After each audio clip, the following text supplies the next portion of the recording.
আলাইকুম। তো আজকে রৌ মাছের ভুনা করুম। তো কাটা রৌ মাছ নিয়ে এসে এই যে রৌ মাছ ধোয়া হয়েছে ভালো করে ধুয়ে নিচ্ছি। তারপরে নুন মরিচ লবণ দিয়ে ভালো করে মাখাই নিলাম। আর আদা ভাজা নিমো।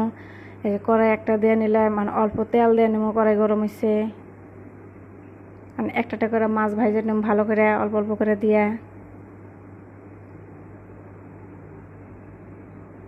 আর ভিডিও লং হয় তা কাইটা কেটে দিই। যে মাছ ভাজা আমার রেডি।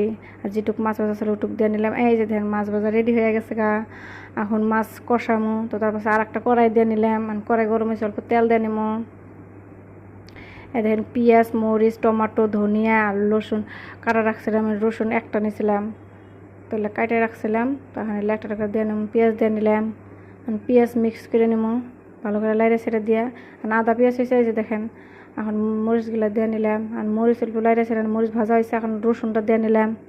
আর রসুনটা ভালো করে ভাজা হয়েছে। আর টমেটোগুলো দিয়ে নিলাম, সাথে লবণ দিয়ে নিলাম। ফটাফট গলে লবণ দিলি গেলা টমেটোগুলো গলে যাবো, ফট করে হবো। এই দেখেন হলদি দিয়ে নিলাম, মরিচ দিয়ে নিলাম 1 চামচ, আধা চামচ মশলা দিলাম, ধনিয়া পাউডার জিরা পাউডার মিক্স। এখন 1 কাপের মতন পানি দিয়ে নিম, ভালো করে একটু কষাই নেবো। দেখেন কষানো হয়েছে আমার মাছগুলা, ঢাইলা দিমো। এই যে হয়েছে মাছগুলা ঢাইলা দিলাম, সব মাছগুলা ঢাইলা দিয়ে ভালো করে লাইরে সেটা নিমো। নেড়ে সেটা নিয়ে ঢেকে দিম। ভিডিও লং হয়ে কাইটা দিছে এখানে। এই যে রৌ মাছের ভুনা আমার রেডি হয়ে গেছে। এই দেখেন রৌ মাছ একটা করে উঠাই নেবো। Thank you for watching me, bye by.